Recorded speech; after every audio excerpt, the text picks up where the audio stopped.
नमस्कार। आपका अखबार के YouTube चैनल पर आपका स्वागत है। मैं हूं प्रदीप सिंह।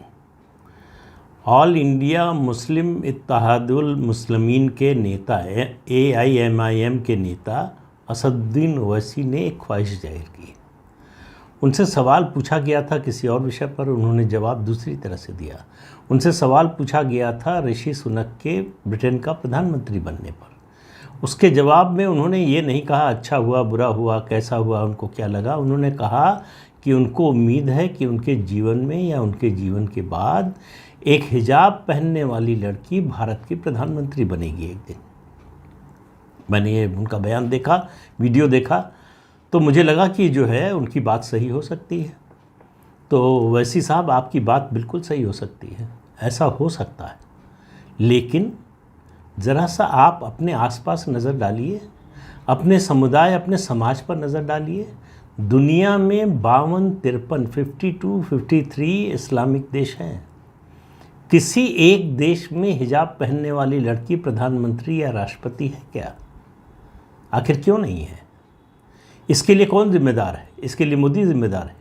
इसके लिए हिंदू जिम्मेदार हैं या इसके लिए RSS जिम्मेदार है या BJP जिम्मेदार है? आखिर कौन है इसके लिए जिम्मेदार? ईरान में लड़कियां हिजाब उतारने के लिए जान देने को तैयार हैं। गोली चल रही है, मारी जा रही हैं, फिर भी सड़क पे उतर रही हैं। और किस दुनिया में जी रहे हैं वैसी कि हिजाब पहनने वाली लड़की। अब आप देखिए, अब मुस्लिम प्रधानमंत्री की जो कल्पना है उनके मन में, उसमें भी लड़की हिजाब ही पहनेगी। ये वो लोग हैं जो 3 तलाक का समर्थन करने वाले थे। ये वो लोग हैं जो अभी भी निकाह हलाला का समर्थन करते हैं। ये वो लोग हैं जो अभी बुर्के और हिजाब का समर्थन करते हैं।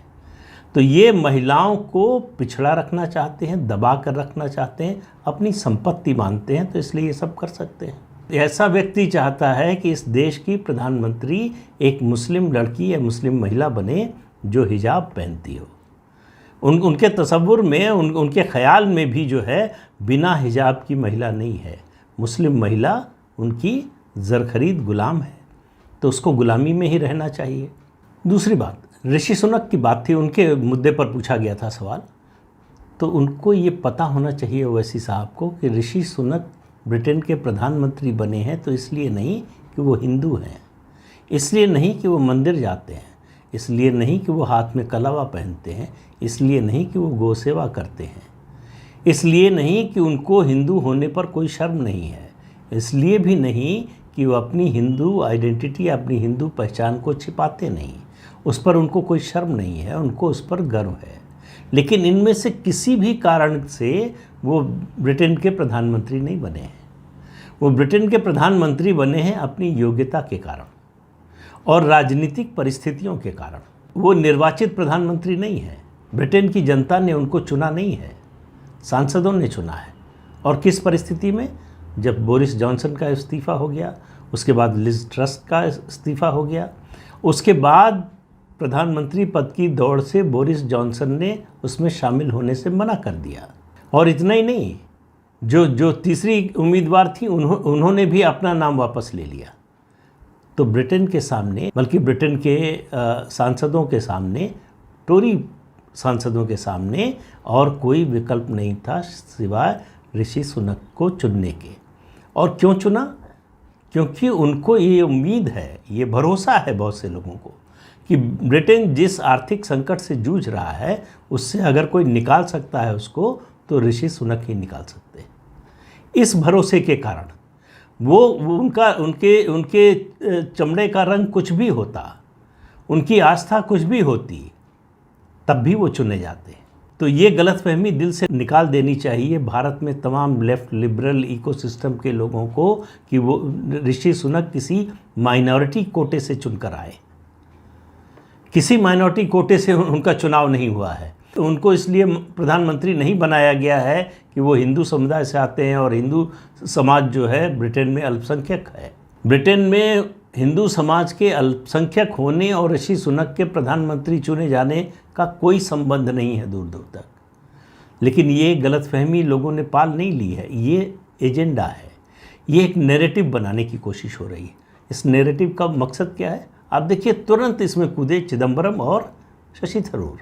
क्यों कूदे? नैरेटिव गढ़ना था। कांग्रेस पार्टी ने हालांकि उनके बयान से अपने को डिस्टेंस कर लिया है, क्योंकि अगर वो इस बयान पर, उनके बयान पर टिकी रहती तो वो ये उसको मानना पड़ता कि 75 साल में जो 58 साल उसकी सरकार रही या उसके समर्थन की सरकार रही, उसमें माइनॉरिटी के खिलाफ काम हुआ, माइनॉरिटी के लिए कुछ नहीं हुआ। यानी वो भी उसी तरह की सरकार थी जिस तरह की सरकार होने का आरोप मोदी पर लग रहा है, इसलिए डिस्टेंस किया अपने को। तो दोनों कूद पड़े। क्यों? ये सवाल करने के लिए तमाम लोग सवाल कर रहे हैं, जो लेफ्ट लिबरल इकोसिस्टम है पूरा इस समय जो है एक्टिव है, कि क्या भारत में कोई मुसलमान कभी प्रधानमंत्री बन सकता है। यानी एजेंडा चलाया जा रहा है कि मुसलमान प्रधानमंत्री बनना चाहिए, कोई भी बन सकता है, चुनाव से बनता है। ये पार्लियामेंट्री डेमोक्रेसी है भारत में। यहाँ जिसको लोग चुनेंगे, जिस पार्टी को चुनेंगे, उसका नेता बनेगा प्रधानमंत्री। ये चिदम्बरम या फिर शशि थरूर की इच्छा से नहीं बनेंगे, या दिग्विजय सिंह की इच्छा से नहीं बनेंगे, या लेफ्ट लिबरल जो इंटेलेक्चुअल हैं उनकी इच्छा से नहीं बनेगा कोई प्रधानमंत्री। प्रधानमंत्री बनने के लिए आपको चुनाव जीतना पड़ेगा, आपको अपनी पार्टी का नेता बनना पड़ेगा, उसके बाद ही बनेंगे। अब सवाल है कि क्या कोई मुसलमान प्रधानमंत्री नहीं बन सकता इस देश का? बन सकता है। हिजाब पहनने वाली लड़की बन सकती है? हाँ, बन सकती है। लेकिन किस हालत में? जब तक इस देश की मेजॉरिटी को, 78% आबादी को आप काफिर मानते रहेंगे, मूर्ति पूजक होने के कारण ये कहेंगे कि उनको जीने का अधिकार नहीं है, तब तक आप कैसे उम्मीद करते हैं कि वो आपको वोट देंगे कि आइए साहब हमारी गर्दन काट दीजिए, हम तो मूर्ति पूजक हैं, हम तो काफिर हैं, हमको जीने का कोई अधिकार नहीं है, ये लीजिए तश्तरी में चाकू लीजिए और हमारी गर्दन आके काट दीजिए, तो हम आपको अब प्रधानमंत्री बनाते हैं। और मेरी बात पर मत जाइए, मैं पहले भी कोट कर चुका हूँ, आज भी कर रहा हूँ, आगे भी करूँगा। इस मामले में डॉक्टर अंबेडकर की बात को एकदम कंठस्थ कर लीजिए, गांठ बांध लीजिए, हिंदू मुसलमान दोनों याद कर लें, और हमेशा और बार बार जब इस तरह का मुद्दा आए तो याद करें। डॉक्टर अंबेडकर ने लिखा है कि इस्लाम एक क्लोज कोऑपरेशन है, वो डिस्टिंग्विश करता है मुस्लिम्स और नॉन मुस्लिम्स में, और बड़ा साफ डिस्टिंक्शन करता है। उन्होंने कहा है इस्लाम का जो ब्रदरहुड है, भाईचारा है, वो यूनिवर्सल भाईचारा नहीं है, सबके लिए नहीं है, उसमें वसुधैव कुटुंबकम का कोई अंश नहीं है। वो भाईचारा मुसलमानों का मुसलमानों के लिए है। वहाँ भाईचारा तो है, लेकिन वो सीमित है सिर्फ अपने लोगों के लिए, यानी जो इस्लाम को मानते हैं उनके लिए, और जो इससे बाहर है यानी नॉन बिलीवर्स, यानी नॉन मुस्लिम, जो इस्लाम को नहीं मानते, उनके लिए सिर्फ दो चीज़ें हैं, कंटेम्प्ट और एनिमिटी। इसके अलावा कुछ नहीं है। उन्होंने जो है दो कमियां, जो इस्लाम की बड़ी कमियां बताई हैं, उनमें से एक ये थी। दूसरी कमी उन्होंने बताई कि ये सोशल सेल्फ गवर्नमेंट का सिस्टम है।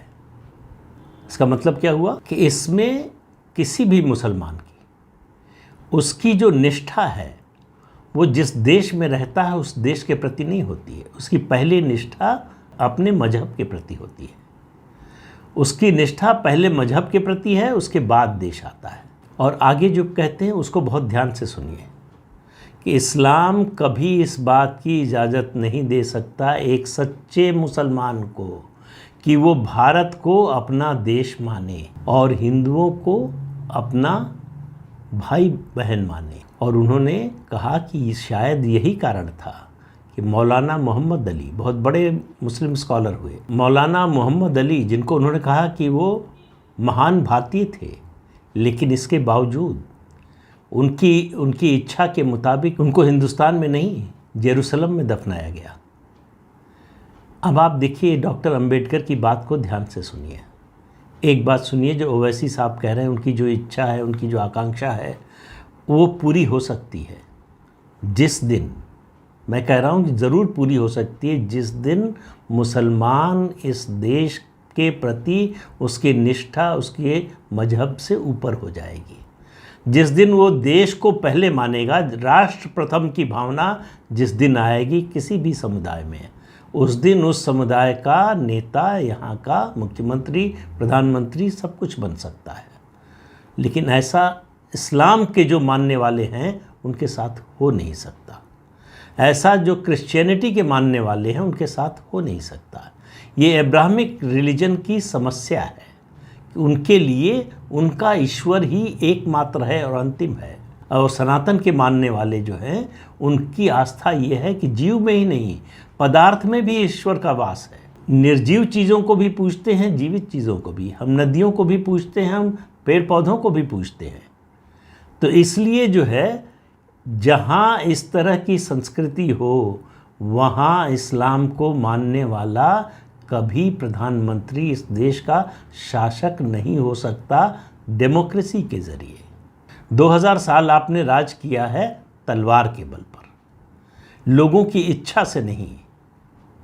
और आखिर में एक बात कहूँगा, मुसलमानों की समस्या क्या है? उस समस्या का बहुत छोटा सा हल है जो डॉक्टर के मोहम्मद ने, जो एएसआई के डायरेक्टर थे, उन्होंने कही है। उन्होंने कहा राष्ट्रवादी मुसलमानों के साथ कोई समस्या नहीं, जो इस वैज्ञानिक अवधारणा को मानते हैं कि उनके पूर्वज भारतीय थे। समस्या उनके साथ है जो आक्रमणकारियों को अपना पूर्वज मानते हैं। तो वैसी साहब ये 2-3 चीज़ें ठीक कर लीजिए। डॉक्टर अंबेडकर ने जो कहा था, इस्लाम की जो 2 कमियां बताई थी उनको ठीक कर लीजिए।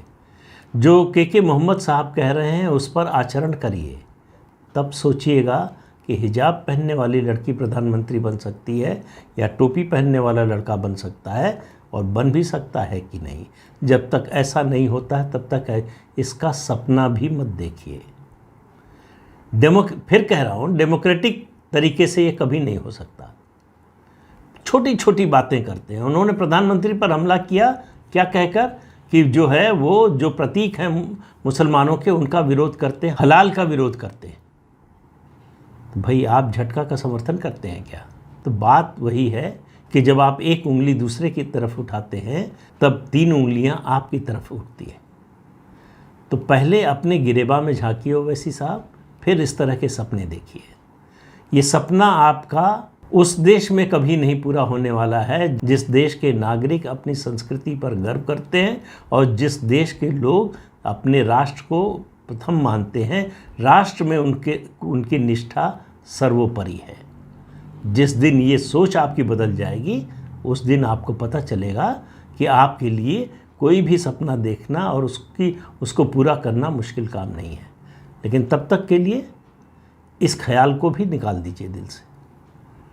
तो इस अंक में इतना ही। अगले अंक में फिर मिलेंगे किसी नए मुद्दे के साथ। तब तक के लिए इजाज़त दीजिए। आपसे अनुरोध है कि ये चैनल देखिए, शेयर कीजिए, लाइक कीजिए और सब्सक्राइब ज़रूर कीजिए। नमस्कार।